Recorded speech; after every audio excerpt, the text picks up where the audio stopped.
खुलुमबाय। बे समाव आं नोंथांमोननि सिगाङाव गोदान रादाब लाना फैलायबाय। अन्नानै भिडिअखौ स्किप खालामाजासे जोबजासिम नायलांदो। दिनैनि बेलासिनि मोननैसो गाहाय रादाबफोरा जाबाय। गिबि रादाबाव दं सोमोनांथाव जाथाय। दाखालि बावैसो बिमा दुर्गा देवीनि मुसुखा फोजावहरनाय समाव वेस्ट बेंगल माल दैमायाव सोमजिदों दुखुनांथाव जाब्रबथाय। वेस्ट बेंगलनि जलपाइगुरियाव सोमजियो बे गिख्रंथाव जाथाया। मख'जाथावदि भुटाननिफ्राय हरखाबै बोहैबोनाय दैया बुखारलांदों गोबां सुबुंफोरखौ। बे जाब्रबथायजों गासै सा-8 सुबुंनि जिउ गोमानो गोनां जादों होनना मिथिनो मोन्दों। लोगोसे सा-13 जन सुबुङा जखम जाना दं होनना फोरमायदों आरो सा-70 जन सुबुंफोरखौ रैखा खालामनो हादों होनना फोरमायदों। गोबां गोमानाय सुबुंफोरखौ NDRF आरो SDRF पुलिस हानजाया नागिरगासिनो दं होनना मिथिनो मोन्दों। मख'जाथावदि वेस्ट बेंगलनि गाहाय मन्थ्रि मानगोनां ममता बेनार्जी बिथाङा थैनाय सुबुंफोरनो 2 लाख रां आरो जखम जानाय सुबुंफोरनो 50,000 रां होगोन होनना रादाबाव फोसावदों।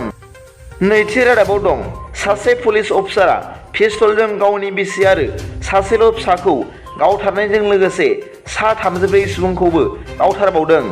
आरोबाव सा-22 सुबुंखौबो आरो जोबथारनायाव पुलिस अफिसारआ गावखौनो गावथारना लादों।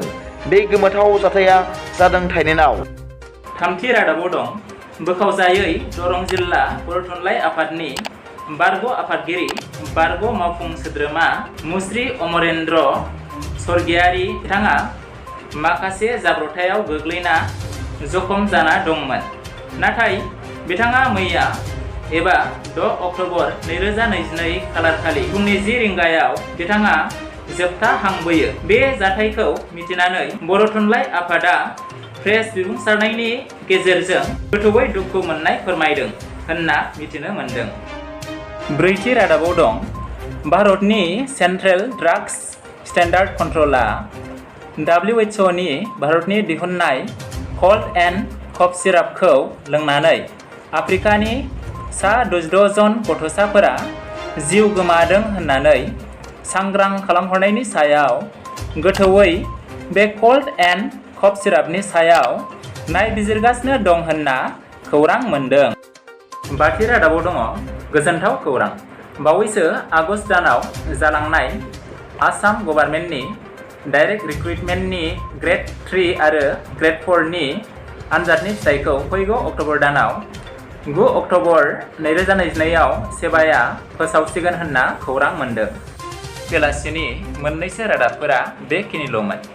भिडिअखौ मोजां मोनदोंब्ला अन्नानै लाइक आरो साबस्क्राइब खालामनो दाबाव आरो बेल आइकनावबो थुनानै ला, जाहाथे आं गोदान निउज आपडेट लानानै फैयोब्ला नोंथांनियाव सिगांग्रो नटिफिकेसन सौफैयो।